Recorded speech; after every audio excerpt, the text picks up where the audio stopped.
ملت تاجیک ملت فرهنگی مهمترین امکانات در 4 فصل سال برای سیر و سیاحت، آزمون‌های جمهوریوی، راهنمای جامعه خانه امید تاجیکان دنیا. تاجیکستانی آزاد و صاحب اختیار.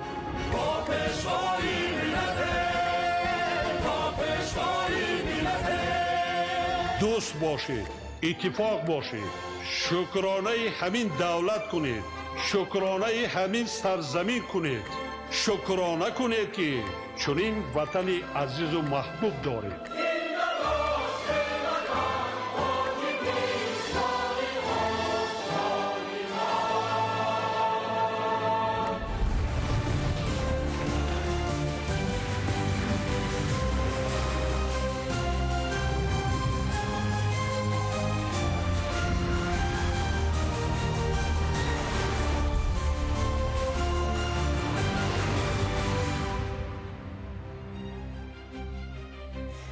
ассалому алайкум бинандагони азиз. нашри муфассали барномаи иттилоотии ахборро мустақиман аз телевизиони Тоҷикистон манзуратон мегардонем. таваҷҷӯҳ намоед ба сархати хабарҳо.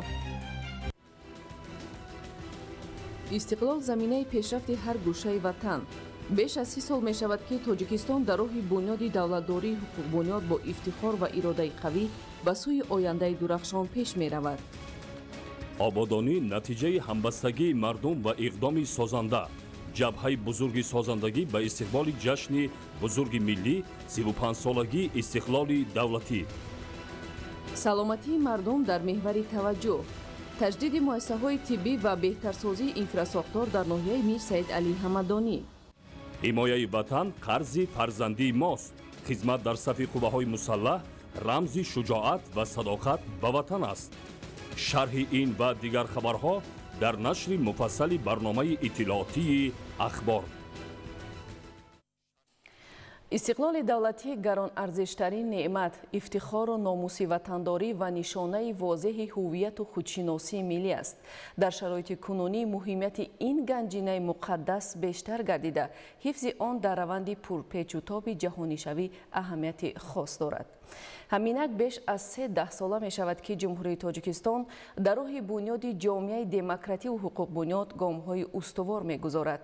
боварӣ, иродаи қавӣ ва умед ба ояндаи боз ҳам дурахшон буд ки имрӯз халқи тоҷик бо роҳбарии президенти ҷумҳурии Тоҷикистон пешвои миллат муҳтарам Эмомалӣ Раҳмон ба дастоварду музаффариятҳои беназир ноил гардидааст. иброҳим Нарзуллозода гузориш медиҳад. Тоҷикистони соҳибистиқлол ҳамчун давлати соҳибихтиёру демократӣ ва ҳуқуқбунёду дунявӣ дар асоси муқаррароти Конститутсия ва сиёсати созандаи президенти ҷумҳурии Тоҷикистон пешвои миллат муҳтарам Эмомалӣ Раҳмон дар арсаи ҷаҳонӣ шоиста муаррифӣ гардида мавқеи намоёнро касб кард. рушди бемайлуни соҳаҳои иқтисодиву иҷтимоӣ ба замони соҳибистиқлолии ҷумҳурӣ рост меояд. далели возеҳ сохта ба истифода додани роҳҳо, корхонаҳои хурду бузурги саноатӣ, муассисаҳои нави таълимӣ, беморхона, қасрҳои фарҳанг, толору майдончаҳои варзишӣ, биноҳои хуштарҳу замонавии истиқоматӣ, боғҳои фарҳангиву фароватӣ ва дигар иншооти маишӣ мебошад ки дар таъмини сокинон бо ҷойҳои нави корӣ ва баланд гардидани сатҳи некӯаҳволии аҳолии мамлакат мусоидат кард. استقلالیت دولتی واقعاً نعمت بی‌بهای تاریخی سیاسی برای خلق تاجیکستان است، چون که 9 سپتامبر سال 1991 رسما خلق تاجیک این استقلالیت را به دست آورد و طول 13 ساله می شود که خلق تاجیک این دستاورد بزرگ را با زمینه‌های و ثمره‌های مشخص تجلیل می‌کند، چون که استقلالیت دولتی باعث یک قطار دستاوردها و پیشرفتی توجیکستان عزیز گردیده است. این دستاوردها فراگیر ساحه‌های سیاسی، اقتصادی، اجتماعی، فرهنگی و اجتماعی میباشند. شایسته‌ترین اقداماتی که در این دوره راه اندازی گردید، این توجه به رشد علم و فرهنگ و ورزش میباشد. با تشبث پیشوای ملت محترم امامعلی رحمان، ابتدا از روزهای اول صاحب استقلالی به خاطر رشد ساحه‌های معارف و فرهنگ تدبیرهای مهم عملی گردیدند. موثرترین شرایط و امکانیت جهت علم آموزی در همه مؤسسه‌های تعلیمی مهیا گردیده، اینفراستراکچور ضروری ساحه پورا تامین کرده شد. برای جلب جوان دختران از شهر و ناحیه‌های دوردست به خاطر ادامه تحصیل در مؤسسه‌های عالی تعلیمی квотаҳои президентӣ ташкил гардид, ки тавассути он то имрӯз шумораи зиёди ҷавондухтарон донишгоҳу донишкадаҳои олии ҷумҳуриро хатм намуда дар соҳаҳои мухталиф фаъолият доранд. иқдоми дигаре барои дастгирии қишрҳои ҷомеият дар ин давра роҳандозии озмунҳои ҷумҳуриявӣ аз қабили фуруғи субҳи доноӣ китоб аст. тоҷикистон ватани азизи ман ва илм фуруғи маърифат ба ҳисоб меравад, ки таҳти сарпарастии президенти ҷумҳурии тоҷикистон муҳтарам Эмомалӣ Раҳмон ҳамасола баргузор мешаванд. дигар дастоварди соҳибистиқлолӣ ин рушди соҳаи варзиш ва то ба сатҳи мусобиқаҳои байналмилалӣ роҳ ёфтани варзишгарони тоҷик аст. имрӯзҳо пойтахти тоҷикистони соҳибистиқлол шаҳри Душанбе мизбони бонуфузтарин чорабиниҳои варзишӣ интихоб мешавад, ки далели мавҷуд будани инфраструктури зарурии соҳа ва мутобиқати он ба талаботи ҷаҳонӣ мебошад. ҷавобан ба дастгирӣ ва таваҷҷӯҳи сарвари давлат муҳтарам Эмомалӣ Раҳмон 11 сентябри соли равон дар рӯзи якуми чемпионати Осиё оид ба ҷудо миёни наврасон дар шаҳри Чақартаи Индонезия гулдухтари тоҷик Мадина Қурбонзода дар вазни то 52 килограмм ба гирифтани медали тилло шарафёб гардид. Мадина Қурбонзода бо ин медали тилло исмашро дар таърихи ҷудои тоҷик сабт намуд ва аввалин ҷудокорбонуи тоҷик гардид, ки дар чемпионати Осиё миёни наврасон соҳиби медали тилло шуд. ҳама ин музаффарияту дастовардҳо, ки халқи тоҷик ба онҳо шарафёб гардидааст, самараи неки истиқлоли давлатӣ ва пойдории сулҳу субот дар кишвар мебошад. дар замоне ки бархурди тамаддунҳо ва дигаргуншавии фарҳангҳо ба суръат ҷараён дорад, ҳифзи истиқлоли давлатӣ ва пойдору бегазан нигоҳ доштани ин неъмати бузургу муқаддас вазифаи ҷонии ҳар шаҳрванди кишвар арзёбӣ шуда, масъулияти бештарро тақозо мекунад.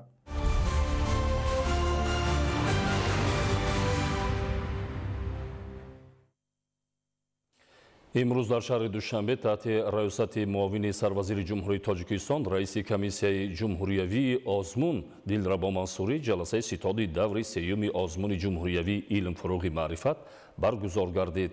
ҳамкорони мо гузориш медиҳанд. имрӯз дар вазорати маориф ва илми ҷумҳурии Тоҷикистон таҳти раёсати муовини сарвазири ҷумҳурии Тоҷикистон раиси комиссияи ҷумҳуриявии озмуни илм фуруғи маърифат Дилрабо Мансурӣ ҷаласаи ситоди даври сеюми озмуни ҷумҳуриявии илм фуруғи маърифат баргузор гардид, ки дар кори он масъулини вазорату кумитаҳои дахлдор, ҳайати комиссияи озмун, масъулини маорифи вилояти мухтори Кӯҳистони Бадахшон, вилоятҳои Хатлону Суғд, шаҳри Душанбе, шаҳру ноҳияҳои тобеи марказ ва дигар сохторҳои дахлдор ба таври ҳузурӣ ва маҷозӣ иштирок намуданд. таъкид гардид, ки озмуни ҷумҳуриявии илм фуруғи маърифат бо дастгирӣ ва сарпарастии бевоситаи асосгузори сулҳу ваҳдати миллӣ, пешвои миллат, президенти ҷумҳурии Тоҷикистон муҳтарам Эмомалӣ Раҳмон ба як платформаи муассир барои дарёфти истеъдодҳои нав дар самти илмҳои дақиқ, табиӣ ва риёзӣ табдил ёфта, баргузории он дар сатҳи баланд на танҳо як талабот, балки ҷавобгӯ ба ниёзи замон ва рушди навоварию ихтирокорӣ мебошад.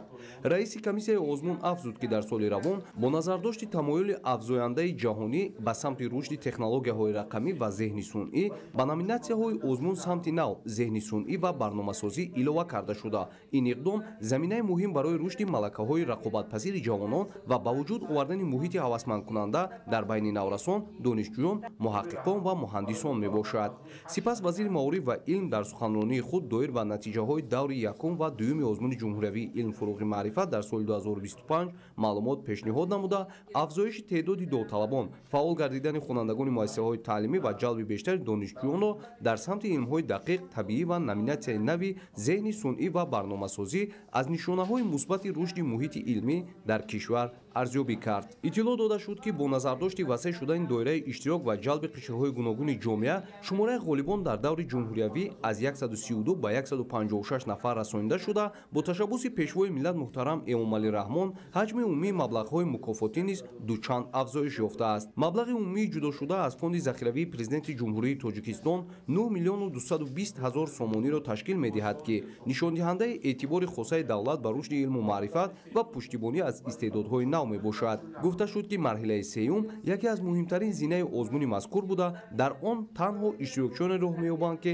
дар даврҳои аввал ва дуюм дониш, маҳорат ва қобилияти зеҳнии худро ба таври шоиста нишон додаанд. дар идома байни иштирокчиён мубодилаи афкор сурат гирифта, ҷиҳати таҳкими заминаҳои ташкилии озмун пешниҳодҳои судманд ироа гардид.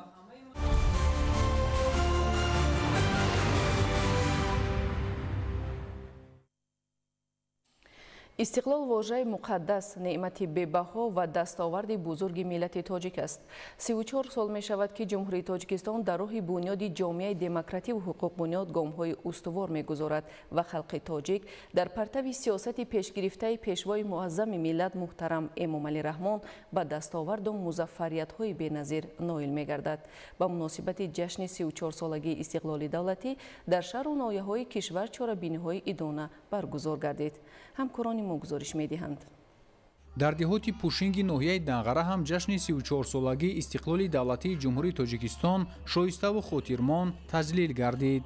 مسئولین مقامات اجرایی حاکمیت دولتی ناحیه از نمایش هنرهای مردمی، دستاوردهای خوانندگان و آموزگاران مؤسسه‌های تعلیمی و محصولات کشاورزی استحصال نموده خواجگی‌های دهقانی حدود دهات پوشینگ دیده نموده به آنها بهای بلند دادند.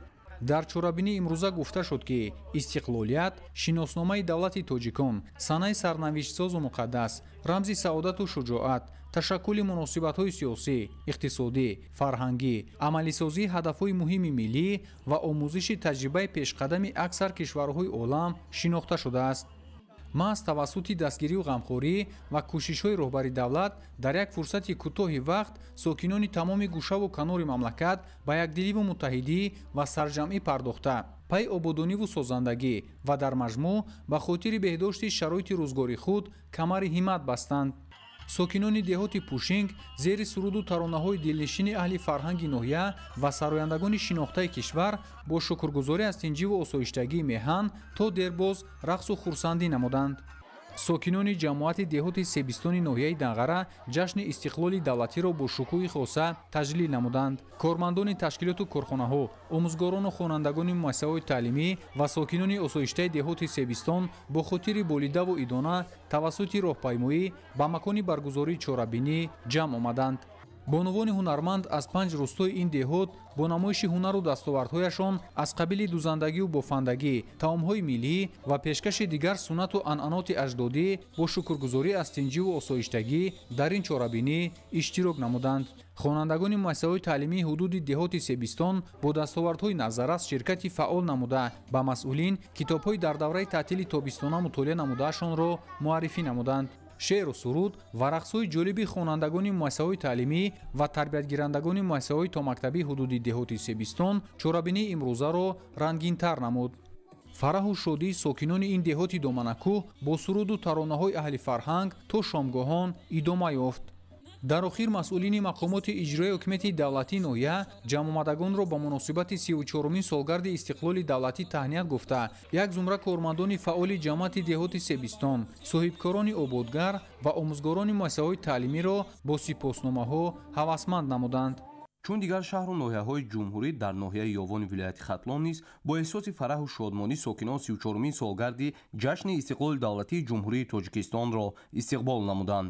дар доираи тантанаҳои ҷашнӣ ба ин муносибат дар ҷамоатҳои ноҳияи ёвон иншооти таъиноти гуногун ки бо дастгирии мақомоти иҷроии ҳокимияти давлатии ноҳия ва саҳми соҳибкорони маҳаллӣ бунёд гардиданд мавриди истифода қарор дода шуданд. дар маҷмӯъ дар арафаи ҷашни 34-умин солгарди истиқлоли давлатӣ дар ноҳияи ёвон 6 иншоот аз ҷумла 2 муассисаи нави таълимӣ, як бинои баландошонаи истиқоматӣ, марказҳои савдою хизматрасонӣ бо фарогирии 75 ҷойи нави корӣ ва майдончаи дилхушӣ барои кӯдакону наврасон мавриди баҳрабардорӣ қарор дода шуданд. аз ҷумла дар ҷамоати шаҳраки ёвон бинои истиқоматии баландошона ки сохтмонаш бо низому усули муосири шаҳрсозӣ ба анҷом расидааст мавриди истифода қарор гирифт. аз ин иншооти навбунёд ба якчанд сокинони ноҳия аз ҷониби соҳибкори ватанӣ хонаҳои истиқоматӣ бо ашёи рӯзгор таъмин тақдим гардид. дар кӯчаи абдурахмони ҷомеи шаҳраки ёвон роҳравҳое ки солиёни зиёд вайрону валангор гардида буданд дар идомаи тадбирҳои ободонӣ навсозӣ шуда барои дилхушии кӯдакону наврасон майдончаи фароғатӣ дар шафати биноҳои истиқоматӣ ба истифода дода шуд. дар идомаи корҳои созандагӣ ба муносибати ҷашни истиқлоли давлатӣ кӯчаву роҳравҳои марказии ноҳия ба таври муосир чароғон гардида барои истироҳату фароғати сокинону меҳмонон имконоти хуби хизматрасонӣ таъмин шудааст. ҳамчунин беш аз 75 километр роҳҳои маҳаллии ҳудуди ноҳия бо саҳми сокинону соҳибкорон мунфаш гардида дар ин самт корҳо ҳанӯз идома доранд.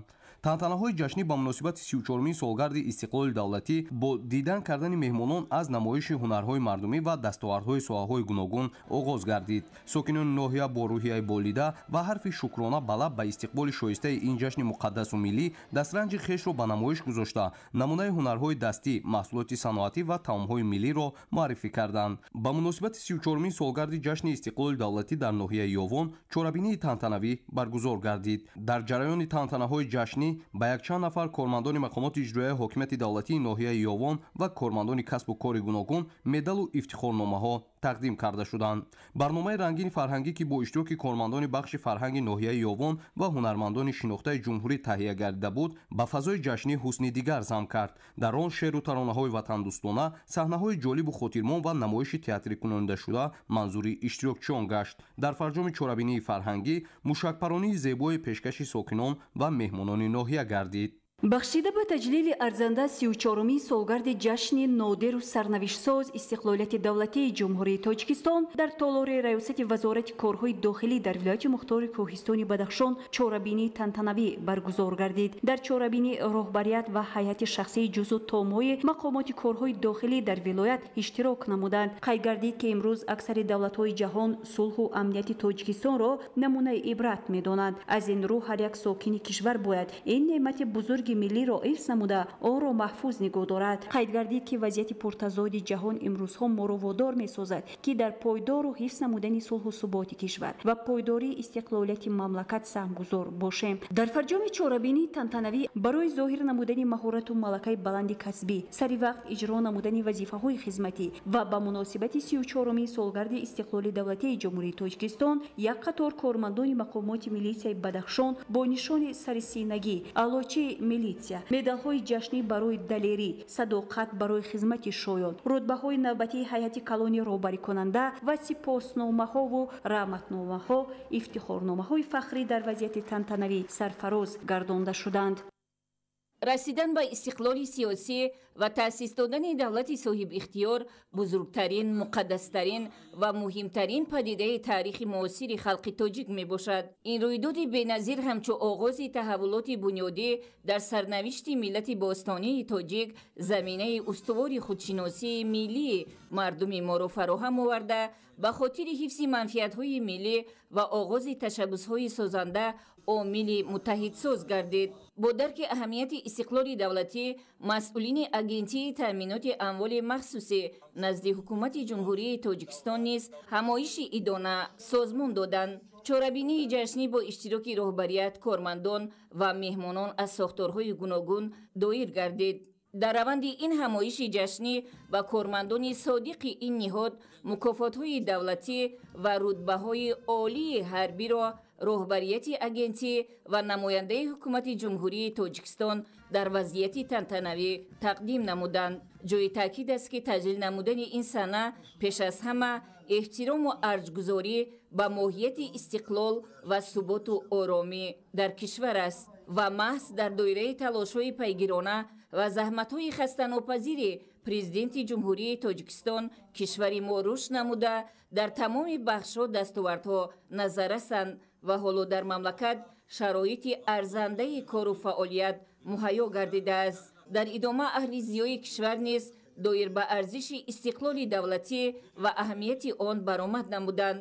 гуфта шуд ки Тоҷикистон дар замони соҳибистиқлолӣ бо татбиқи сиёсати хирадмандонаи пешвои миллат президенти ҷумҳурии Тоҷикистон муҳтарам Эмомалӣ Раҳмон тавонист пешрафтҳои назаррасеро соҳиб гардад. бо иштироки афсарону сарбозони агентии таъминоти амволи махсуси назди ҳукумати ҷумҳурии Тоҷикистон гузашти низомӣ баргузор гардид. ҳамзамон барномаи рангини фарҳангӣ ба муносибати 34-солагии истиқлоли давлатӣ чорабиниро ранги дигар бахшид. сангвор аз ҷумлаи ноҳияҳои дурдасти мамлакат аст ки имрӯз дар доираи сиёсати бунёдкоронаи роҳбарияти олии ҳукумати ҷумҳурӣ ободу зебо гардида рушди иҷтимоию иқтисодии он таъмин гардидааст. дар ноҳияи сангвор ба истиқболи ҷашни бузурги миллӣ 35-солагии истиқлоли давлатӣ сохтмон ва навсозии 80 иншооти гуногунтаъинот ба нақша гирифта шудааст. хушбахтона дар рӯзҳои таҷлили 34-умин солгарди истиқлоли давлатӣ дар ҷамоати деҳоти чиллара мағозаи тиҷоратӣ ба истифода дода шуд. ҳамзамон дар ҷамоати вахё, тавилдара ва заршуён хати оби нӯшокӣ кашида шуда бошандагон ба оби тозаи ошомиданӣ таъмин карда шуданд. баъди бадиёти дурдаст овардани оби тоза мушкилоти чандинсолаи онҳо пурра ҳалли худро пайдо намуд. инчунин бо саҳми соҳибкорон дар ҷамоати деҳоти заршуён сардхонаи нав бунёд гардид. сардхона бо мақсади захира кардани маҳсулоти кишоварзӣ сохта шудааст. зимни ифтитоҳи иншооти нав намояндагони ҳукумати ҷумҳурӣ ва мақомоти иҷроияи ҳокимияти давлатии ноҳия иштирок карда изҳор доштанд ки имрӯзҳо дар марказ ва деҳоти дурдасти ноҳияи сангвор бинову иншооти наву замонавӣ сохта ба истифода дода шуда истодааст. баъди сохта ба истифода додани марказҳои савдо ва хизматрасонӣ мушкилоти сокинон марҳила ба марҳила ҳал гардида сокинони маҳаллӣ бо ҷойи кори доимӣ ва мавсимӣ таъмин гардиданд. марказҳои савдо бо саҳми соҳибкорони маҳаллӣ бунёд гардида дар онҳо маводи хӯрока ва дигар ашёи зарурии рӯзгор ба фурӯш гузошта мешавад. дар марказҳои ҷамоати деҳоти ноҳия бо мақсади дар сатҳи баланд таҷлил намудани 34-солагии истиқлоли давлатӣ чорабиниҳои фарҳангиву маърифатӣ ташкил карда шуд. дар ин рӯз сокинон маҳсули дастони худро ба намоиш гузошта дастоварду муваффақиятҳои худро муаррифӣ намуданд. иштирокчиёни чорабинӣ зери суруду таронаҳои тараннумгари истиқлолу озодӣ рақсу шодӣ намуда рӯзи истиқлолияти давлатиро ки барои миллати тоҷик дастоварди бузург аст хотирмон таҷлил намуданд.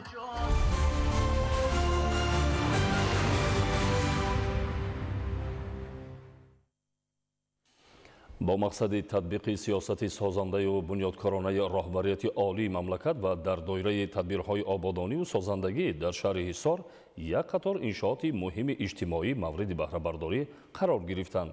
گزارش قمردین حسینزاده. با مقصد تطبیق سیاست سازنده و بنیادکارانه راهبریت عالی مملکت و در دایره تدبیرهای آبادانی و سازندگی در شهر حصار یک قطار انشاءات مهم اجتماعی با اشتراک معاون سروزیر جمهوری تاجیکستان دلربا منصوری و نمایندگان مقامات اجرایی حاکمیت دولتی شهر مورد بهره برداری قرار گرفت. در جماعت دهات سامانی دهه دوچیناره بنای علاوگی مؤسسه تحصیلات میانه عمومی با طرح معاصر و جوابگو به طلبات زمان ساخته مورد استفاده قرار داده شد. انشاءات مذکور بوده دارای 8 سیبخانه می باشد و امکان فراگیری 200 نفر خواننده را در یک بس فراهم می آورد. بنا با تمام شرایط های ضروری تعلیمی از جمله سیبخانه های روشن و برهوا و دیگر لوازمات ضروری مجهز گردانده شده است. همزمان در جماعت دهات نوآباد دهه لالگی مرکز خدمت رسانی فریل به استفاده داده شد. مرکز خدمت رسانی دارای 50 کت بوده امکانیت دارد که تا 250 مهمان را در یک وقت قبول نماید. همزمان در یک شبانه روز تا 1500 2000 مهمان داخلی و خارجی می توانند از خدمت رسانی های گوناگون استفاده برند. در نتیجه به استفاده دادن انشاءات مذکور 20 نفر ساکن محلی با جای کار دائمی و معاش خوب تامین گردیدند که این خود یکی از نمودهای رشد ساحه خدمت رسانی و سیاحی محسوب می شود. در ادامه این اقدام های سازنده در دهه چخورک جماعت دهات نوآباد بنای علاوگی مؤسسه تحصیلات میانه عمومی رقم 21 مورد استفاده قرار گرفت. انشاءات مذکور دارای 4 سیبخانه می باشد که با تشبث و سهمگذاری ساکنان محلی و دستگیری مقامات اجرایی حاکمیت دولتی شهر ساخته شده است. بنا با تمام شرایط‌های معاصر تعلیمی تامین بوده فراهم آوردن محیط مساعد تعلیم را برای خوانندگان و آموزگاران تامین می‌نماید. این چون در مرکز شهر حصار فیلیال نوی بانک بین‌المللی تاجیکستان مورد استفاده قرار داده شد. مقصد از افتتاح این فیلیال وسیع کردن دایره خدمت رسانی‌های مالیوی و آسان نمودن دسترسی ساکنان به خدمت رسانی‌های بانکی میباشد. این اقدام زمینه مساعد برای رشد اقتصادی به حساب می‌رود. با مقصد رشد طرز حیات سالم و فراهم آوردن شرایط مساعد برای نورسان و جوانان اینچون در جماعت دهات نوآباد میدانچه ورزشی زمانوی برای بازی فوتبال خرد مورد استفاده قرار داده شد. انشاءات ورزشی با طرح معاصر بنیاد گردیده در تمام فصل سال به دوستداران فوتبال و ورزش خدمت خواهد کرد. آن برای برگزاری مسابقه ها و مشق های دسته های محلی نیز شرایط خوب فراهم می‌آورد. مقامات اجرایی حاکمیت دولتی شهر حصار اظهار می‌دارد که در پرتو سیاست خردمندانه پیشروی ملت محترم امامعلی رحمان و با دستگیری مردم وطندوست و آبادگر کارهای سازندگی و بنیادکاری در تمام حدود شهر با مرام ادامه خواهد یافت.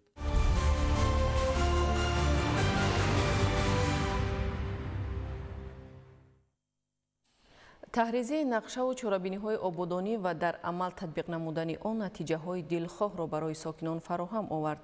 бо мақсади беҳтар гардонидани сатҳу сифати зиндагии мардум дар ноҳияи ҷайҳун бо саҳми сокинону соҳибкорон роҳҳои маҳаллӣ мунфаш карда мешавад. гузориш дар ин хусус. таҳрезию нақшаву чорабиниҳои ободонӣ ва дар амал татбиқ намудани он натиҷаҳои дилхоҳро барои сокинон фароҳам овард. дар доираи истиқбол аз ҷашни 34-уми солгарди истиқлоли давлатии ҷумҳурии Тоҷикистон дар ҷамоатҳои шаҳраку деҳоти ноҳияи Ҷайҳун корҳои созандагию бунёдкорӣ вусъат ёфта, бо бунёди иншооти наву замонавӣ симои ноҳия куллан тағйир ёфта, инфрасохтори он такмил меёбад.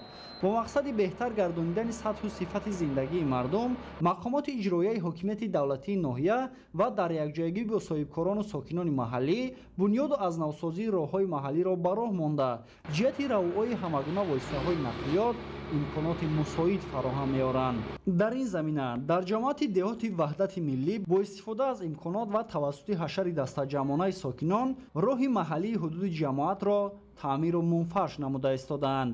сокинону соҳибкорони ноҳияи Ҷайҳун сиёсати созанда ва бунёдкоронаи пешвои муаззами миллат муҳтарам Эмомалӣ Раҳмонро сармашқи кори худ намуда, бо анҷоми тадбирҳои ободонӣ сифати хизматрасониро ба аҳолӣ беҳтар мегардонанд. дар доираи ин тадбирҳои ободонӣ дар ноҳияи Ҷайҳун баробари бунёду азнавсозии иншооти гуногун таъйинот, ҳамчунин бо мақсади беҳсозии вазъи роҳу нақлиёт, таъмиру таҷдид ва асвалнамоии роҳҳои маҳаллӣ дар мадди аввал қарор дорад. дар ҷамоати деҳоти ваҳдати миллии ноҳия низ бо шарофати соҳибистиқлолии мамлакат ва сулҳу суботи кишвар рӯз то рӯз симои кӯчаву маҳал ва роҳҳои маҳаллӣ обуду зебо мегардад. гуфта мешавад ки баъди анҷоми таъмири роҳҳои ҳудуди ин ҷамоат ин иқдом дар дигар ҷамоатҳо низ давом хоҳад ёфт, зеро соҳибкорони бонангу ори ин маҳалла мақсад доранд ки бо иҷрои чунин иқдомҳои ободонӣ ҷашни пурифтихори миллӣ 35-умин солгарди истиқлоли давлатиро дар сатҳи баланд истиқбол гиранд. Маҳмараҷаб Абдуллозода, Давлати Файзулло, ноҳияи Ҷайҳун, Ахбор.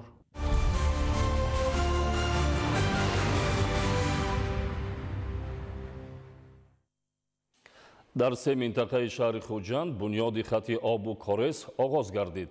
тибқи нақша дар шаҳр то охири соли равон наздики 5 километр хати обу корес бунёду навсозӣ карда мешавад. маълумоти бештар дар гузориши Абдуваҳоби Абдусаттор. дар шаҳри Хуҷанд ки корҳои сохтмонӣ дар иншооти гуногун бо маром идома дорад, тадбирҳои мукаммал намудани инфрасохтори коммуналӣ ҳам сари вақт амалӣ карда мешаванд. инак дар раванди тадбирҳои созандагию ободонӣ дар маҳаллаҳои 14 ва 15-уми шаҳр бунёди хатти нави ташноб оғоз гардид. ҳоло дар ин ду маҳаллаи навбунёд сохтмони биноҳои баландошёнаи истиқоматӣ, коргоҳу корхонаҳои саноатӣ ва марказҳои савдою хизматрасонӣ дар авҷ аст. тибқи маълумоти масъулин, дарозии умумии хатти нави ташноб 1800 метрро ташкил дода, қубурҳои қутраш 500 миллиметра истифода хоҳад шуд. зимни оғози корҳо иттилоъ дода шуд ки лоиҳаи мазкур бо дастгирии мақомоти маҳал асосан аз ҷониби ширкатҳои ватании сохтмонӣ ки дар ин маҳаллаҳо биноҳои баландошёнаи истиқоматӣ бунёд мекунанд, маблағгузорӣ мегардад. бо анҷоми корҳо дар маҳаллаҳои 14 ва 15-уми шаҳри Хуҷанд хатти ташноб фаъол шуда, вазъи беҳдоштӣ ва шароити зисти сокинон ба маротиб беҳтар хоҳад шуд. давоми солҳои охир дар маҳаллаи 14-15-уми шаҳри Хуҷанд бинои истиқоматӣ баландошона, хонаҳои истиқоматӣ, корхонаҳои саноатӣ бештар бунёд гардид ва мо тасмим гирифтем ки дар ин минтақа хатти ташноби навро бунёд намоем. солҳои охир дар асоси дастуру ҳидоятҳои президенти ҷумҳурии Тоҷикистон пешвои миллат муҳтарам Эмомалӣ Раҳмон дар шаҳри Хуҷанд сохтмони иншооти гуногун таъйинот аз ҷумла биноҳои истиқомативу хизматрасонии вусъати тоза пайдо кардааст. дар баробари ин тамоми инфрасохтор тадриҷан такмил меёбад. айни замон дар шаҳр лоиҳаҳои таъмиру навсозии хатти обу ташноб дар хиёбони Раҳмон Набиёв, кӯчаи Мақсудҷон Танбурӣ ва назди маркази саратоншиносӣ татбиқ шуда истодааст. дар ин маҳаллаҳо барои бунёди хатти ташноб қубурҳои қутраш 800 миллиметра истифода мешавад. иҷрои корҳои сохтмонӣ дар ин се минтақа аз ҷониби корхонаи воҳиди давлатии коммуналии Хуҷанд обу канал бо ҷалби ширкатҳои ватанӣ амалӣ мегардад. дар кӯчаи Раҳмон Набиёви шаҳри Хуҷанд корҳои лоиҳакашӣ рафта истодааст ва ин ҳам аз тарафи мақомоти иҷрои ҳокимияти давлатии шаҳри Хуҷанд ва соҳибкорони минтақа амалӣ мешавад ва он 2 километрро ташкил медиҳад. дар маҷмӯъ давоми соли равон дар маркази вилояти Суғд шаҳри Хуҷанд бо дарозии қариб 5 километр хатти ташноб пурра аз нав карда мешавад. ёдовар мешавем ки дар давраи омодагӣ ба ҷашни 35-солагии истиқлоли давлатии ҷумҳурии тоҷикистон ки аз соли 2022 оғоз гардид, дар шаҳри Хуҷанд дар маҷмӯъ 964 иншооти гуногун таъинот мавриди баҳрабардорӣ қарор дода шуд. имрӯзҳо бошад корҳои сохтмонӣ дар бештар аз 100 иншооти дигар идома дорад. абдуваҳоби абдусаттор, Илёс Бобоҷон, шаҳри Хуҷанд, ахбор.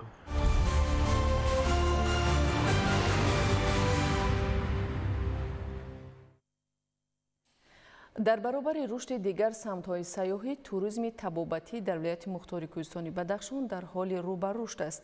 яке аз мавзеъҳое ки шумораи бештари сайёҳонро ҷалб намудааст, ин чашмаи биби Фотимаи Заҳро мебошад ки дар як мавсим зиёда аз 100 нафар мизоҷон аз он баҳра мебаранд. таваҷҷӯҳ намоед. туризми табобатӣ дар ҳудуди вилояти мухтори Кӯҳистони Бадахшон рӯ ба тараққӣ наҳуда аз шарофати соҳиби истиқлолии кишвар ва фазои осуда бисёр сайёҳони хориҷиву ватанӣ аз чашмаҳои гарми Бадахшон дида менамоянд. чашмаи биби Фотимаи Заҳро на танҳо дар ҷумҳурӣ, балки дар дигар мамолики хориҷӣ шӯҳратёр буда, сайёҳони зиёде барои гирифтани баҳра аз оби гарм дар мавсими тобистон ба ин макон меоянд. оилаи Яникҳо аз ҷумлаи чунин сайёҳоне ки аз давлати Чехия ба тамошо ва истироҳат ба мавзеи ҳамчуни чашмаи шифобахши биби Фотимаи Заҳро омаданд. Красивые горы в Хороку. Нам нравится природа. Мы все на интернете посмотрели что-то в Хорок, когда мы были, так нам карту показал. оби гарми шифоӣ боду ҳавои форами Кӯҳистон сабаб гашт ки дар як мавсим дар маҷмӯъ то 400 нафар ба хизмати босифати тиббӣ фаро гирифта шаванд. дар истироҳатгоҳи муассисаи давлатӣ истироҳатгоҳи собиқадорони ҷангу меҳнати биби Фотимаи Заҳрои ноҳияи Ишкошим барои мизоҷон шароити кофии тиббӣ ва маишӣ фароҳам оварда шудааст. роҳбарияти шифогоҳи биби Фотимаи Заҳро ният дорад ки дар ояндаи наздик мавсими қабули ниёзмандонро аз моҳи май оғоз намуда то охири моҳи сентябр идома диҳад.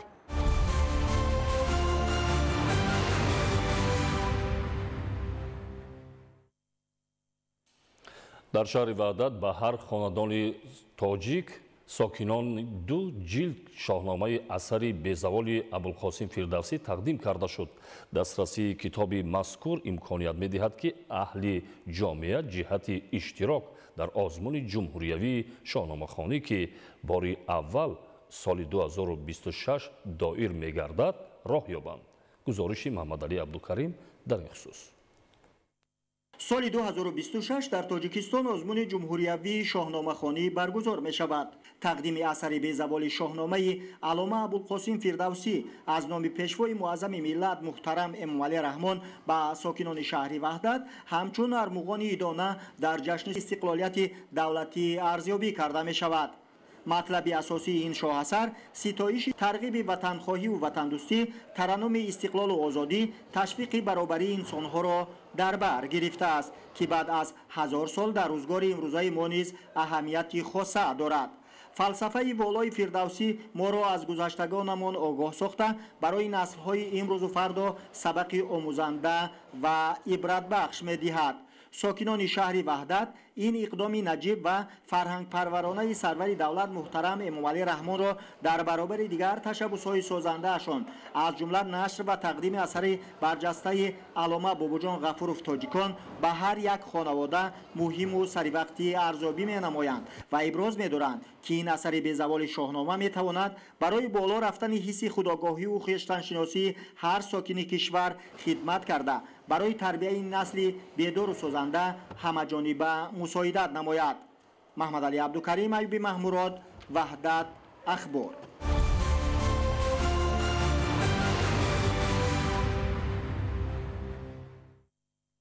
соли 2025 соли фарҳанги китобхонӣ дар вилояти Хатлон. таҳти ҳамин унвон дар маркази технологияи инноватсионӣ ва коммуникатсионии мақомоти иҷроияи ҳокимияти давлатии вилояти Хатлон ҳамоиш баргузор гардид. гузориши ҳамкорони мо. бо ибтикори мақомоти иҷроияи ҳокимияти давлатии вилояти Хатлон дар маркази технологияи информатсионӣ ва коммуникатсияи назди мақомоти иҷроияи ҳокимияти давлатии вилоят дар мавзӯи эълон гардидани соли 2025 соли фарҳанги китобхонӣ ҳамоиш доир гардид. зикр шуд ки ҳукумати ҷумҳурии Тоҷикистон барои дар сатҳи баланд баргузор намудани озмунҳои ҷумҳуриявӣ фуруғи субҳи доноии китоб аст, илм фуруғи маърифат ва Тоҷикистон ватани азизи ман таваҷҷӯҳи хоса равона карда баҳри тақвияти ҳофизаи фарҳангӣ, дарёфти чеҳраҳои нави суханвару сухандон ва арз гузоштан ба арзишҳои миллӣ тадбирҳои зарурӣ меандешад.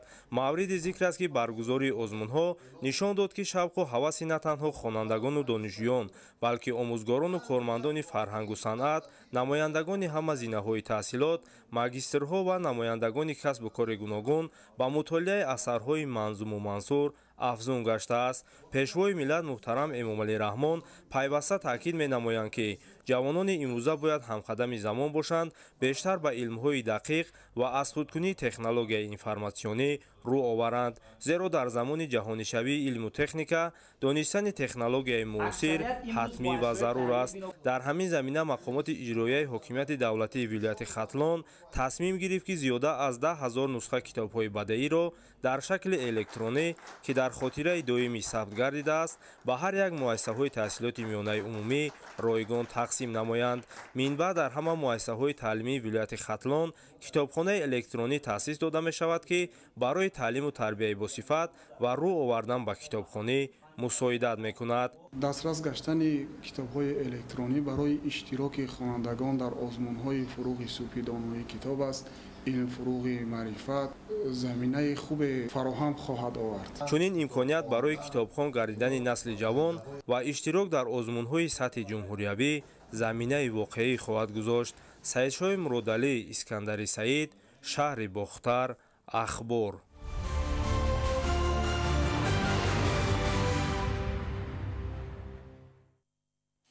дар шаҳри ҷакартаи Индонезия имрӯз чемпионати Осиё оид ба ҷудо байни наврасон ба анҷом мерасад.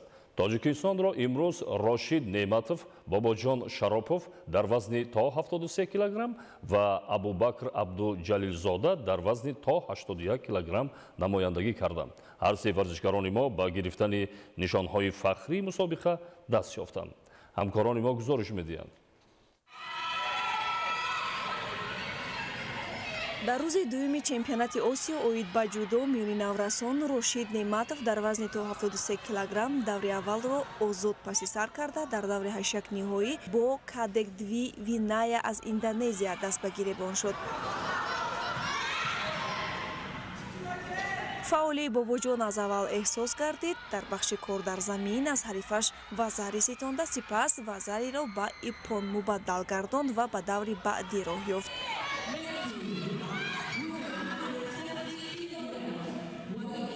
ин дафъа Рошид бо ҷудокори эронӣ Субҳон Ҳокимӣ рӯбарӯ шуд ва ӯро водор кард ки дар баробараш таслим шавад.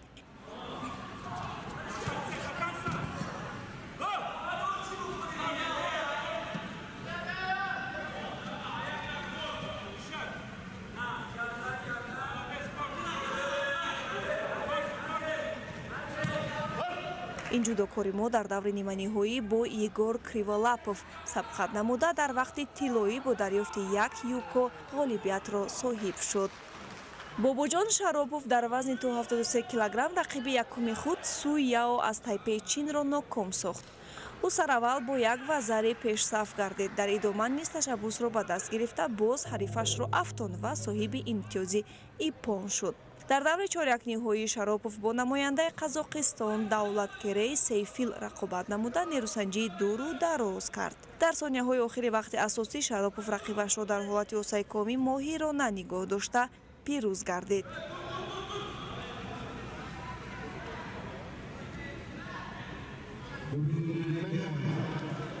дар даври ниманиҳоӣ Бобоҷон бо ҷудокори кореягӣ Ҷеон Мин Сунг мубориза бурд ва бо нишон додани маҳорати воло ин ҳарифашро ҳам аз сари роҳ берун кард. акнун финали вазни 73 кило тоҷикӣ шуд. Бобоҷон Шаропов бо Рошид Неъматов барои нишони тиллои қаҳрамонии Осиё мубориза бурданд. дар аввал қувваҳо баробар буданд, вале дар идома Рошид Неъматов ташаббусро ба даст гирифта пайваста амалкардҳои созгор анҷом дод. дар натиҷа Рошид Неъматов соҳиби медали тилло гардида, Бобоҷон Шаропов нишони нуқтаро ба даст овард. боиси ифтихор аст ки сафи ҷудокорони ҷоизаовари тоҷик дар арсаи байналмилалӣ зиёд гардида дар як вазн ҷудокорони мо якбора ду нишони ифтихориро соҳиб мешаванд. медалҳои биринҷиро варзишгарони узбек Саъдулло Равшанов ва Давлат Турдиёров ба гардан овехтанд.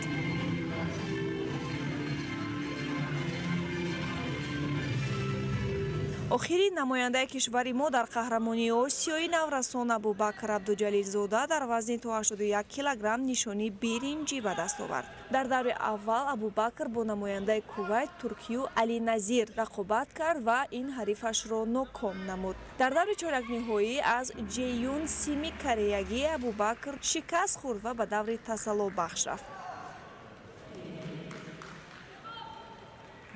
дар даври тасаллобахш Абубакр бар намояндаи Узбекистон Комрунбек Қодиров дастболо гардид. барои нишони биринҷӣ бошад Абдуҷалилзода бо Мун Гундул Батҷаргал аз Муғулистон сабқат кард. дар ин майдондории душвор Абубакр нахуст бо як юко бартарӣ дошт, вале баъдан душидо гирифт ва дар сонияҳои охир ҳама нерӯю қувваашро сарф намуд. дар амалкардҳои охираш комёб шуду ҳарифашро бо имтиёзи иппон мағлуб кард. ба ҳамин тартиб Абубакр Абдуҷалилзода соҳиби нишони биринҷӣ гашта чорумин медали ҷудокорони тоҷикро аз ин мусобиқа ба хазинаи дастовардҳои варзишӣ меҳан ворид намуд. мунтахаби ҷудои наврасони Тоҷикистон чемпионати Осиёро бо 2 медали тилло, 1 нуқра ва 1 биринҷӣ ҷамъбаст кард.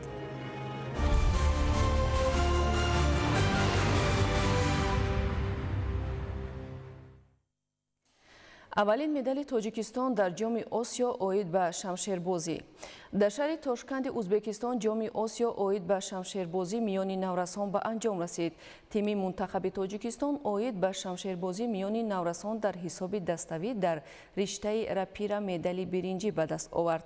ин натиҷа бори аввал дар таърихи Тоҷикистони соҳиби истиқлол дар ин намуди варзиш мебошад.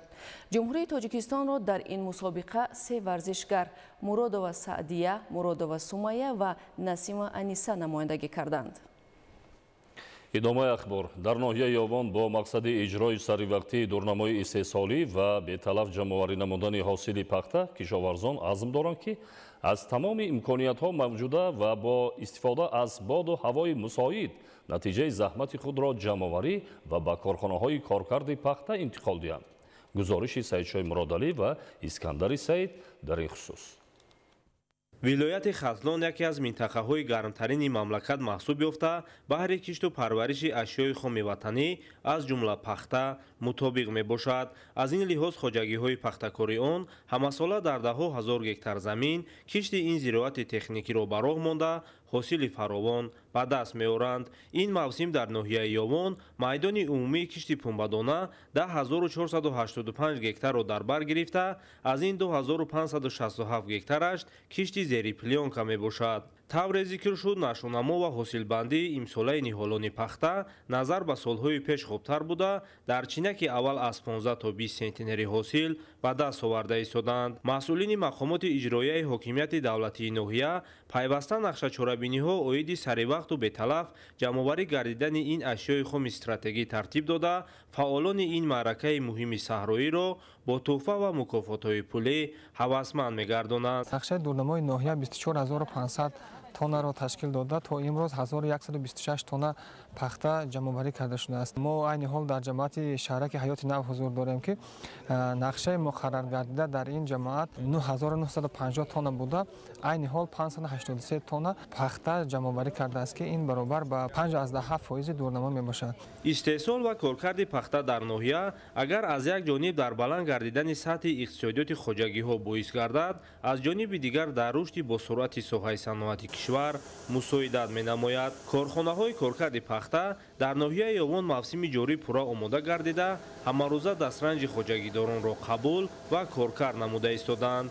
корхонаи коркарди пахтаи ҷамъияти дорои масъулияташ маҳдуди Сабрин аз корхонаҳои навтаъсис дар ноҳия маҳсуб ёфта соли 2024 ба фаъолият оғоз намудааст ки бо таҷҳизотҳои навтарин таъмин буда дар як шабонарӯз иқтидори коркарди 50 тонна ашёи хомро дорад.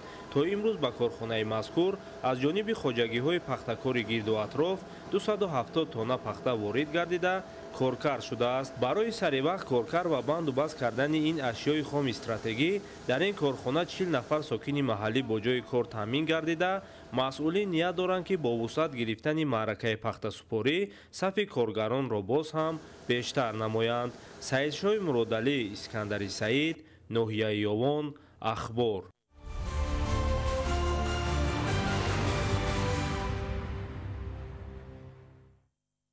бо назардошти он ки ҳосилнокии кишти тирамоҳ нисбат ба кишти баҳорӣ зиёд аст, кишоварзони ноҳияи Рӯдакӣ бо истифода аз рӯзҳои мусоид кишти пиёзи барвақтиро ба роҳ монданд. шаҳри бештар дар таҳияи Алиддини Шаҳобиддин ва Камол Маҳмадёров. ин аввалин кишти тухми пиёзи барвақтӣ аст ки баъд аз ҷамъоварии ҳосил дар заминҳои ҷамоати деҳоти чортепаи ноҳияи Рӯдакӣ ба роҳ монда шуд. масъулини мақомоти иҷроияи ҳокимияти давлатии ноҳияи Рӯдакӣ дар якҷоягӣ бо мутахассисони соҳаи кишоварзӣ дар хоҷагии деҳқонии Бобои Худойқул дар майдони 2 гектар замин бо истифода аз тухмии хушсифати нави сибирӣ кишти пиёзи барвақтиро оғоз намуданд. дар ҷамоати деҳоти чортепаи ноҳияи Рӯдакӣ 75 гектар заминҳои оирасиёни шахсӣ мавҷуд аст ки аксари сокинон дар ин заминҳо низ кишти пиёзи барвақтиро ба роҳ мемонанд. хоҷагидорон ба ҷорӣ намудани таҷрибаи муосир коркарди бо сифати хок бо истифода аз техникаҳои тибқи таъинот пешбинишуда, интихоби тухмиҳои ба иқлими парвариш мутобиқ, ғизодиҳӣ ва риояи дигар чорабиниҳои дар доираи агротехникаи кишту парвариши зироат пешбинишуда корро вусъат дода истоданд. ҳозир кишти барвақтӣ пиёзро дар роҳ мондем дар масоҳати 2 гектар боқимонда заминро барои кишти боғрии картошка банкадем коркарша карда истодаем. Дар ҳар гектар мо 500 кои амакос бошидем. тухми сибир лепазир якумро дастрас кардем, аз деҳқонони дигар ноҳияҳо овардем, ана кишовари давом дода истодем. баъд аз он мо лаблабӯи сух кишт мекунем, ду ҳосил мерӯем. таҷрибаи кишоварзони ноҳияи Рӯдакӣ оид ба маданияти истифодабарии замин бахусус заминҳои обӣ беҳтар гардида, ҳамасола бо васеъ ба роҳ мондани кишти тирамоҳӣ ҳаҷми истеҳсоли маҳсулоти кишоварзиро зиёд менамоянд. ҳозир мо дар ҷамоати чортепаи ноҳияи Рӯдакӣ қарор дорем ки дар ин ҷо кишти тирамоҳӣ пиёз аллакай сар шуд. мақсади омадани мо ба ҷамоати деҳоти чортепа аз он аст ки дар ин ҷо корро дида аз ҳамдигар таҷриба гирифта дар ҷамоати худ ҳосилнокиро зиёд кунем. дар ноҳияи Рӯдакӣ баробари анҷоми кишти тирамоҳӣ ҳамзамон ба рушди дигар бахшҳои соҳаи кишоварзӣ афзалият дода мешавад. айни ҳол ҷамъоварии ҳосили пахта низ дар ҷамоати деҳоти чортепаи ноҳияи Рӯдакӣ бо маромидома дорад. ҳамасола кишоварзони ноҳияи Рӯдакӣ бо васеъ намудани майдони кишт ва риояи қоидаҳои агротехникӣ ҳосилнокии тамоми намуди зироатро баланд ва ҳаҷми истеҳсоли маҳсулоти кишоварзиро зиёд менамоянд. ин ба он хотир аст ки дар бозори дохилӣ фаровонии маҳсулоти кишоварзӣ таъмин ва сатҳу сифати зиндагии мардум боз ҳам беҳтар гардад.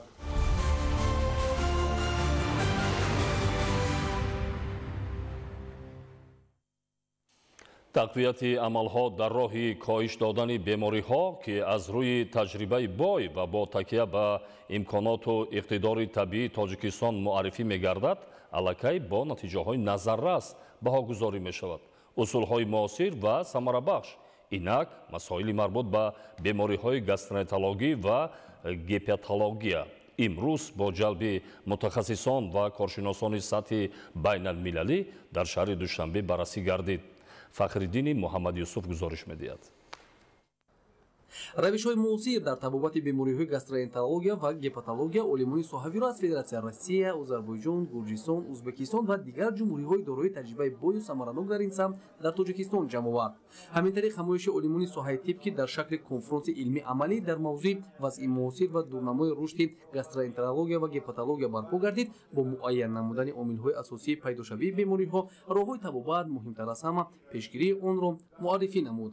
имрӯз яке аз ҳадафҳои ҳукумати ҷумҳурии Тоҷикистон ин ташхису табобати босифат ба шаҳрвандон аст ки конференсияи имрӯза ба он бахшида шудааст, яъне вазъи муосири гастроэнтерология ва гепатология дар ҷумҳурии Тоҷикистон ва зиёда аз 10 давлате ки дар конференсияи байналмилалӣ иштирок доранд ва ҳама дар бо дастовезҳои оиди технологияи нави муосири ҳозиразамони дунявӣ дар соҳаи гастроэнтерология ва гепатология мебошад. музаффарияти мо бисёр чашмрас аст. дар ҳар як конференсие ки мо ташкил мекунем берун аз ҷумҳурӣ онҳо омада аз дастовезҳои мо хурсанд мешаванд. дар тоҷикистон роҳҳои табобати бемориҳои гастроэнтерологӣ ва гепатологӣ дар заминаи фаъолияти муассисаи давлатии пажӯҳишгоҳи гастроэнтерологияи ҷумҳурии тоҷикистон самаранок баҳогузорӣ гардида таҷрибаи мутахассисони соҳаи тиб дар самти табобат ва пешгирии он яъне бемориҳои гастроэнтерологӣ ва гепатологӣ муваффақ арзёбӣ мешавад. Мне приятно наблюдать, как коллеги совершенно четко идут в ногу с современностью по генодиагностики вирусных заболеваний, которые достаточно, конечно, досаждают человечеству. Генодиагностика в Таджикистане уже идет в ногу с отслеживанием лечения этих заболеваний. И поэтому те достижения, которые существовали в мире, они передаются в Таджикистане вовремя. За 20 лет действительно очень доволен теми результатами, которые сейчас существуют в Центре гастроэнтерологии и в Таджикистане. табодули таҷриба, муаррифии дастовард ва дигар муваффақиятҳои илмӣ, таҷрибаи бой ва афзалияти табибону олимони тоҷик таваҷҷӯҳи коршиносонро ҷалб менамояд. Ин аст ки дастовард, афзалиятҳо ва ҷанбаҳои актуалии рушди гастроэнтерология ва гепатология дар Тоҷикистон дар заминаи ҳамоиши тахассусӣ бо ҷалби мутахассисони кишварҳои хориҷӣ омӯхта шуда. Дар ин радиф роҳҳои пешгирии бемориҳои марбут, табобати сифатноки он бо усулҳои нав самарабахш арзёбӣ шуд. дар заминаи конференси илмии назариявӣ вазъи муосир ва дурнамои рушди гастроэнтерология ва гепатология олимон бо муаррифии таҷрибаи ҳамдигарӣ табодули маълумот намуда бо роҳи ҷорӣ намудани робитаҳои устувори илмӣ истифодаи усулҳои судманди ташхису табобати муосирро пеш мегиранд. фахриддини муҳаммадюсуф, Бовур Рустам, Ахбор.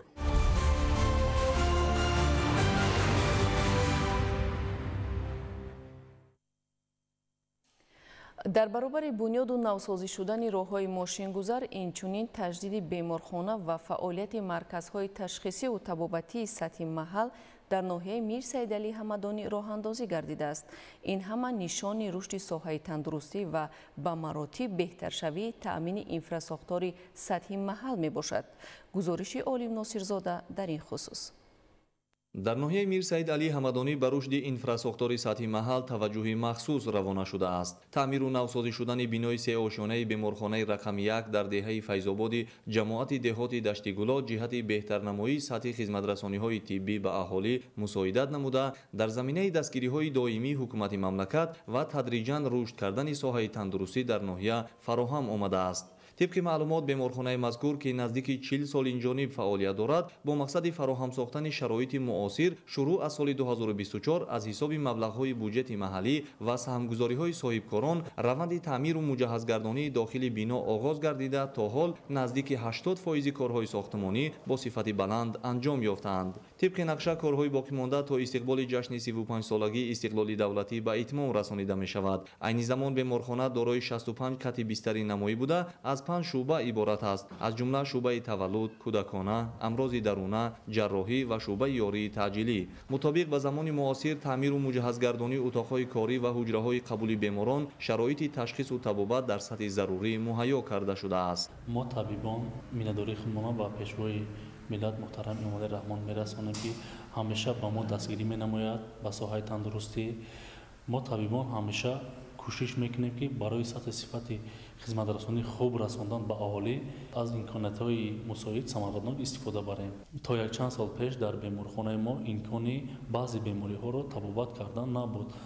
بیماری‌های شدید روی نفس، جراحی‌ها، حالا باشد ما این بیماری‌ها را طبابت کرده ایستادیم. همزمان سال 2024 در شفت بیمارخانه مذکور از جانب صاحبکار محلی بینای نوی دو آشیانه مرکز تشخیص و طبابتی و استماتولوژی بنیاد و مورد فعالیت قرار داده شد که با معاصرترین دستگاه و تجهیزات خدمترسانی طبی مجهزانیده شده همروزه ساکنان از امکانیت‌های سطح بلند بهره برداری می‌کنند. ما ساکنان دیها شکرانه از تنجی و امانی وطنمون رو میکنیم که در دیها ما چنین مرکز طبابتی و تشخیصی با استفاده داده شد که دارای دستگاه های زمانوی می باشد. ما پیشتر با مرکز ناحیه و шаҳри Душанбе барои табобат мерафтем. ҳозир бошад мо ба роҳи дур барои табобат нарафта дар назди хонаи худамон табобат мегирем. дар марказ дорухона, ҳуҷраи рентгенӣ, хизматрасониҳои стоматологияи имплантологӣ, кӯдакона, муолиҷавӣ, ортопедӣ, ҷарроҳии ҷоғ, маркази ташхисӣ ва дигар хизматрасониҳо фароҳам оварда шудааст. ҳамчунин дар марказ озмоишгоҳи бо навтарин дастгоҳҳои зарурӣ муҷаҳҳазонидашуда фаъолият дорад, ки дар он имкони гузаронидани зиёда аз 200 номгӯи озмоишҳо мавҷуд мебошад. аз ҷумла озмоиши клиникӣ, биохимиявӣ, вирусологӣ, таҳлилҳои гарманалӣ ва даҳҳо озмоишҳои дигар дар шароити зарурӣ ба роҳ монда шудаанд. дар муассисаи мазкур 30 нафар бо кори доимӣ таъмин гардиданд. мутахассисони марказ дорои маҳорату малакаи баланди касбӣ ва донишҳои соҳавӣ буда барои сайқали таҷриба курсҳои такмилии ихтисосро дар давлатҳои хориҷ омӯхтаанд. фаъолияти маркази ташхису табобатӣ ва стоматологии намунавӣ арзёбӣ шуда, сокинон дар ҳама маврид аз чунин хизматрасониҳои сатҳи баланди тиббӣ, ки бо шарофати пойдории истиқлоли давлатӣ фароҳам гардидааст, ба таври васеъ истифода мебаранд. олим носирзода, хуршеди нодирхон, ноҳияи Мир Саид Али Ҳамадонӣ, ахбор.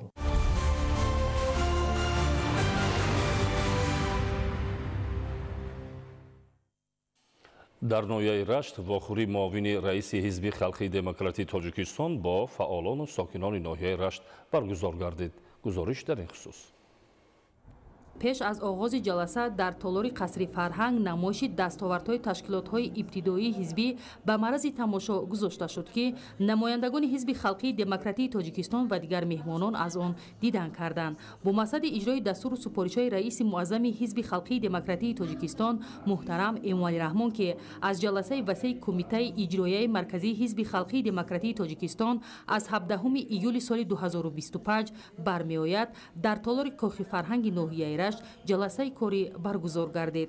дар ҷаласаи мазкур баромадкунандагон оид ба пешрафту шукуфоии тоҷикистони азиз, дастовардҳои замони соҳиби истиқлолии кишвар таҳти роҳбарии пешвои миллат ва нақши ҳизби халқии демократии Тоҷикистон дар таҳкими сулҳу субот суханронӣ карда, ҳамагонро барои дӯст доштани ватан, арҷ гузоштан ба арзишҳои миллӣ ва расидан ба қадри хизматҳои беназири роҳбари давлат ҳидоят намуданд.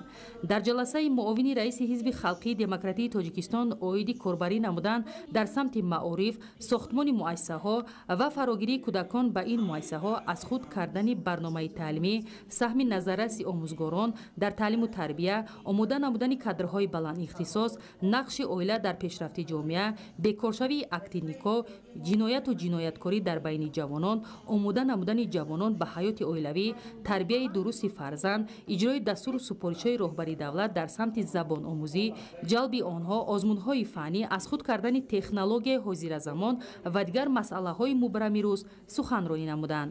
ҳамзамон дар ҷаласа бо мақсади дар сатҳи баланди ташкилӣ ҷашн гирифтани 35-солагии истиқлоли давлатии ҷумҳурии Тоҷикистон суръати корҳои ободониро ҷоноб намуда, то иншооти бунёдшаванда дар ҳудуди ҷамоатҳои шаҳраку деҳот аз рӯи наша бо сифати баланд ва дар муҳлати пешбинишуда ба истифода дода шавад. дар фарҷоми ҷаласа ба як қатор фаъолону собиқадорон сипосномаву тӯҳфаҳои кумитаи иҷроияи марказии ҳизби халқии демократии Тоҷикистон ва кумитаи иҷроияи ноҳияи Рашт супорида шуд.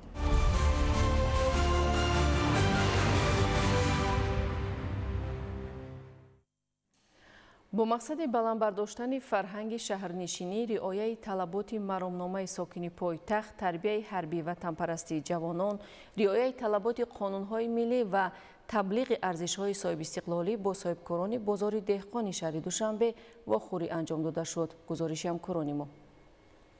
дар доираи нақша чорабиниҳои кумитаи иҷроияи ҳизби халқии демократии Тоҷикистон дар шаҳри Душанбе вобаста ба баланд бардоштани фарҳанги шаҳрнишинӣ, риояи талаботи маромномаи сокини пойтахт, тарбияи ҳарбӣ ва тандурустии ҷавонон, пешгирии шомилшавии шаҳрвандон ба ҳизбу ҳаракатҳои ифротӣ, риояи талаботи қонунҳои миллӣ ва таблиғи арзишҳои соҳибистиқлолӣ бо соҳибкорони корхонаи воҳиди давлатии бозори деҳқони шаҳри Душанбе вохӯрӣ доир гардид. дар вохӯрӣ намояндагони кумитаи иҷроияи ҳизби халқии демократии Тоҷикистон дар шаҳри Душанбе ва ноҳияи Сино, инчунин масъулини корхонаи воҳиди давлатии бозори деҳқон ва соҳибкорон иштирок намуданд. нахуст иштирокчиён вобаста ба нақш ва мафҳуми истиқлол ибрози назар намуда қайд намуданд, ки озодиву истиқлол барои ҳар миллат дастоварди муқаддас ба шумор мераванд. Миллати тоҷик дар тӯли садсолаҳо бо ормони давлати мустақили миллӣ зиндагӣ ба сар мебурд. даврони истиқлолиятро марҳилаи рушд ва инкишофи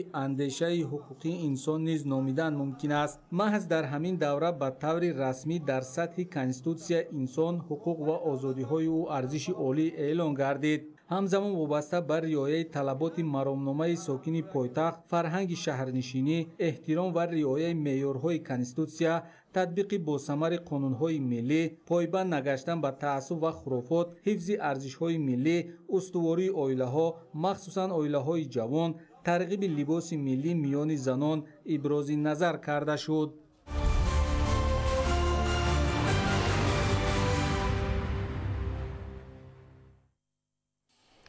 дар доираи силсила чорабиниҳо бахшида ба ҷашни 34-уми солгарди истиқлоли давлатӣ дар Академияи Ювентус аз ҷониби корхонаи воҳиди давлатии дипсервиси Вазорати корҳои хориҷии ҷумҳурии Тоҷикистон чемпионати кушод оид ба футболи хурд оғоз гардид.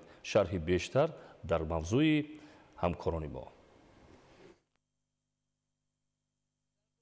дар доираи силсила чорабиниҳо бахшида ба 34-уми солгарди истиқлоли давлатии ҷумҳурии Тоҷикистон имрӯзто дар бисёр маркази шаҳру ноҳияи мамлакат чорабиниҳои мухталифи варзишию фарҳангӣ бо иштироки ҷавонону наврасон идома дорад.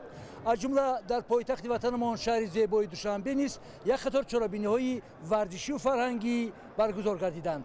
имрӯз бошад бо ташаббуси Вазорати корҳои хориҷии кишвар мусобиқаи футбол бахшида ба 34-уми солгарди истиқлоли давлатӣ оғоз гардид ва дар ин мусобиқа намояндагони корпуси дипломатии муқими шаҳри Душанбе иштирок мекунанд. мусобиқа тӯли як ҳафта давом мекунад ва беҳтаринҳо 20-уми сентябр маълум мегарданд. дар мусобиқа 10 даста аз ҷумла сафодатҳои ҷумҳурии мардумии Чин, ҷумҳурии Қирғизистон, ҷумҳурии Туркия, ҷумҳурии исломии Эрон, ҷумҳурии Қазоқистон, Амрико, Ҷопон, Қатар, Арабистони Саудӣ, дастаҳои муштараки созмонҳои байналмилалӣ, созмони ҳамкории Олмон ва Вазорати корҳои хориҷии ҷумҳурии Тоҷикистон ширкат доранд. این مسابقات جام دیپلمات‌ها به همین مناسبت است که هر سال جمهوری اسلامی ایران هم با افتخار در این مسابقات شرکت می‌کند. میدان ورزش میدان وحدت و همصدایی ملت است. Сегодня Академия Ювентус рада приветствовать наших гостей, участников традиционного уже турнира между международными организациями, аккредитованными в Республике Таджикистан. И мы рады создать все условия для того, чтобы этот турнир между представителями международных организаций, посольств зарубежных и международными структурами, которые находятся в городе Душанбе, чтобы турнир прошел на самом высоком уровне. дар маросими расмии ифтитоҳи чорабинӣ масъулини Вазорати корҳои хориҷии ҷумҳурии Тоҷикистон бо камоли хушнудӣ ва эҳтироми зиёд ҳамаи меҳмононро аз корпусҳои дипломатии муқими шаҳри Душанбе хайрамақдам гуфта, ҳадафи ин чорабиниро самараи рушди тарзи ҳаёти солим, таҳкими фазои дӯстона миёни намояндагони кишварҳои хориҷи муқими Тоҷикистон арзёбӣ намуданд. Меня зовут Ко Чжичун, посол Китая в Таджикистане. Я 40 дней назад я приехал на работу, и мне сразу понравилась ваша прекрасная страна. И за 40 дней я очень активно работал с целью ознакомления с вашей вот этой историей, культурой и так далее. И я заметил, что ваши люди очень любят спорт. ҷумҳурии Тоҷикистон ба ин арзишҳо садохат дошта ҷиҳати тарғиб ва густариши фарҳанги сулҳ, дӯстӣ ва бо қаноатмандӣ баланд ташаббуси президенти Ассотсиатсияи футболи Осиёи Марказӣ ва президенти Федератсияи футболи Тоҷикистон муҳтарам Рустами Эмомалиро, ки бо ибтикори ӯ 25 май аз ҷониби Маҷмӯи умумии Созмони Милали Муттаҳид рӯи ҷаҳонии футбол эълон гардид, ҳамчун иқдоми саривақтӣ ва умумибашарӣ бояд арзёбӣ намуд. умед дорем ки ин мусобиқа бо шодию фараҳ, рӯяи ҳамгироӣ ва эҳтироми мутақобилан баргузор гардида аз он хотираи нек боқӣ мемонад.